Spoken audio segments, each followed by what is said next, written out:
Close your eyes for a second and imagine this, a wide-open field stretching towards the horizon, golden light from the sunset bouncing off rows of wheat or corn, and the faint hum of a tractor in the distance. You look around and think, this isn't just land, this is wealth growing from the earth itself. Sounds poetic, right? But here's the question that has attracted everyone from city bankers to retirees and dreamers. Can you actually make money buying farmland? Because behind that peaceful scenery lies a tough equation, one that doesn't just measure profit but patience, purpose, and practicality. Today, on Finance with Sonia, we're digging deep not with a shovel, but with numbers, stories, and a clear view of what owning farmland really means in the modern world. Let's start with a little reality check. Farmland has always been romanticized. It's where old money hid its treasure and where new money goes when it's tired of flashing cars and crypto charts. But beneath that romance is a truth few people want to discuss. Buying farmland is not an instant money printer. It's more like planting a tree. Slow growth, long-term shade, and fruit that only arrives if you nurture it right. Still, there's a reason some of the richest people on the planet quietly buy large plots of farmland. They're not interested in quick profits, they're building something that's both tangible and timeless. So let's break down whether you, a normal investor sitting in London, Madrid, or Prague, could turn soil into steady income. First, let's talk about what makes farmland valuable. Think of land as nature's version of real estate, except instead of rent, it yields crops. Whether it's grains, livestock, vineyards, or vegetables, the land literally works while you sleep. In regions across Europe, from the fertile plains of France to the rolling hills of southern Italy, farmland prices have been rising steadily for decades. Why? Because farmland is limited. They're not making more of it. Urban land grows up, farmland grows out. And as global populations and food demand increase, well-managed farmland becomes even more precious.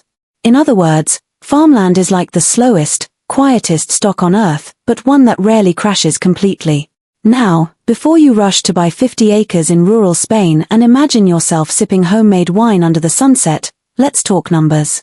Let's say you buy 80 acres of land for $600,000.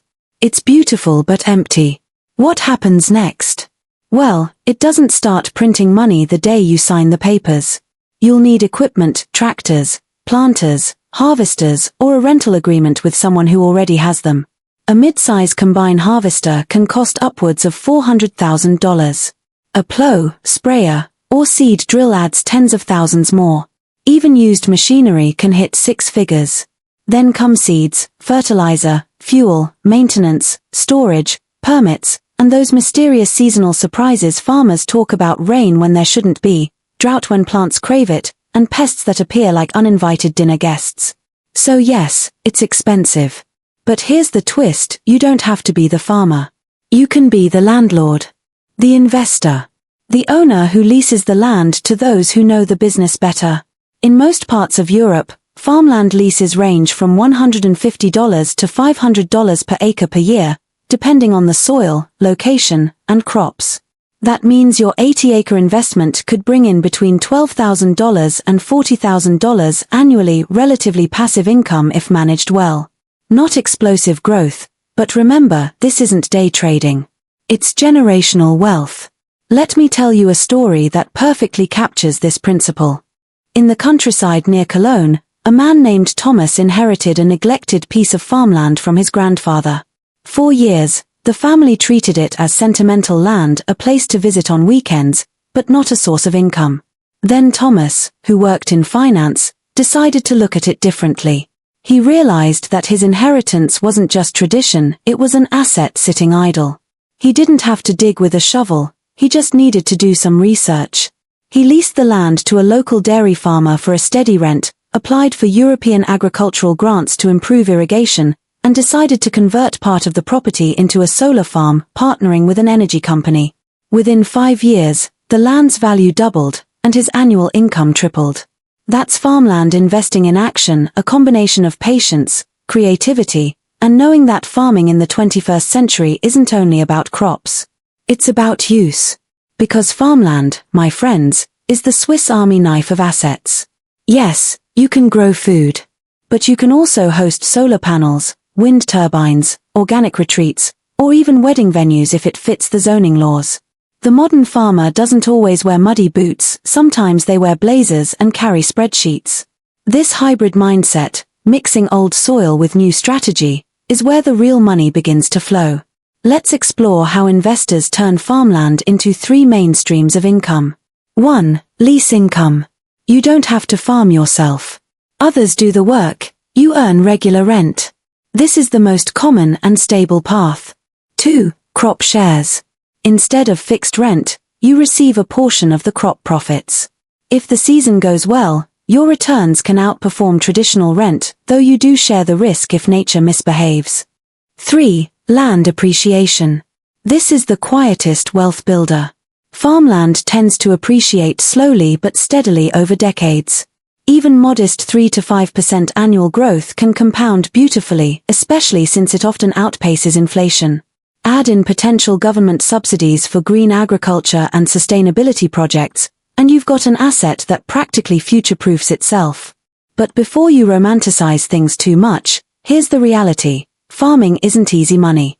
When wheat prices fall or fuel costs rise, farmers suffer. Drought, floods, pests all out of your control.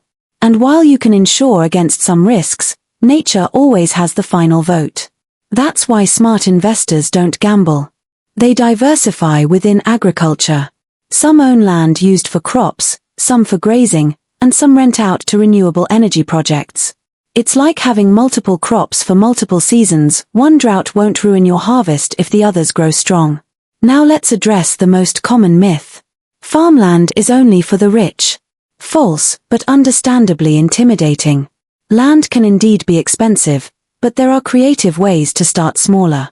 You can invest through farmland funds, agricultural real estate investment trusts, REITs, or crowdfunding platforms that allow you to buy shares in agricultural projects. Think of it as owning slices of many farms instead of one massive estate. This approach spreads risk and removes the practical headaches while still giving you exposure to land-based income. Let's take a short imagination trip. Imagine you're standing on an open field somewhere in Poland or southern France. The earth beneath you hasn't changed in centuries. Empires came and went, currencies rose and fell, but the soil still stands. That's the beauty of farmland. It's a slow, patient asset that doesn't vanish when trends shift.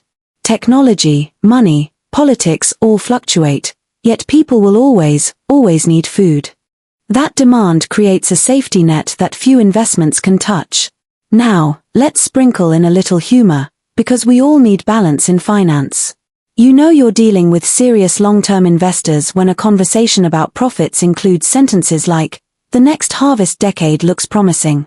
That's farmland, the opposite of get rich quick.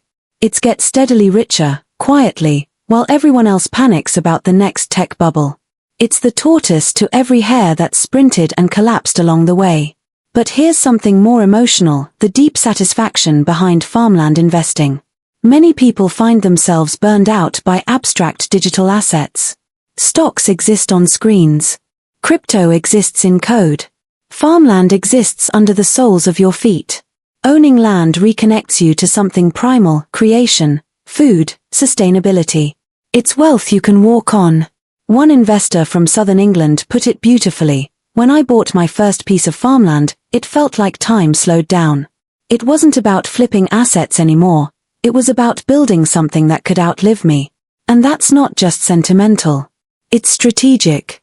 Land is one of the few investments that compound across generations. Your children won't inherit a risky bet that expired. They'll inherit an asset that feeds the world. That's not to say it's for everyone. You need patience, clear goals, and a willingness to do some homework. Before investing, study the region's soil quality, access to water, climate patterns, local farming regulations, and market demand. Get help from agricultural consultants and attorneys. And above all, never invest blind, because farmland is local. The right field 10 kilometers west can be twice as valuable as the one east, purely because of terrain and moisture.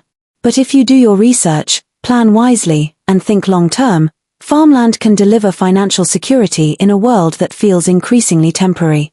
When stock charts dip and currencies wobble, your wheat still grows.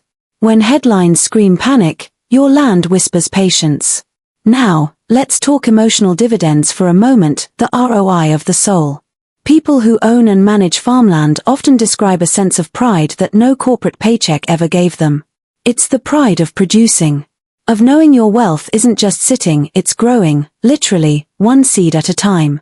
Even if you're miles away from your field, you can smile knowing you own something real, something that sustains life. That's wealth on a human level. And yes, I know what you're thinking. Sounds inspiring, but will I actually make money? Here's the bottom line, farmland can absolutely make you money, but not like a lottery. It's not for impatient investors, it's for builders. If you're willing to think in 10-year horizons instead of 10-day charts, and if you position yourself smartly, perhaps by leasing to quality farmers or partnering with agribusinesses, farmland can become a beautifully stable pillar in your financial portfolio. Your friends will chase trends. You'll grow value quietly. And by the time they look for stability, you'll be living off your harvest, literally or figuratively. So, can you make money buying farmland? Yes, if you respect it. It rewards those who see beyond this quarter's return and understand that some profits come not from speed, but from roots. Owning farmland isn't just an investment in soil, it's an investment in sustainability, in security, and in patience, the rarest currency of all. So here's the gentle reminder for today. Financial independence isn't always digital. Sometimes, it smells like rain-soaked soil and sounds like wheat swaying in the wind. When you build wealth with something so real, so ancient, and so essential, you're not just growing crops, you're growing resilience. This is Finance with Sonia, reminding you that every strong portfolio needs one timeless element, something that outlives market cycles, something that earns while others guess. Maybe, just maybe, your greatest investment isn't in the clouds or charts. It's right beneath your feet. This journey is built on strategy, consistency, and value. If my content helps you grow financially, there's a PayPal link in the description. It's not about the amount, it's the support that counts. Every bit fuels more value. Let's build wealth together.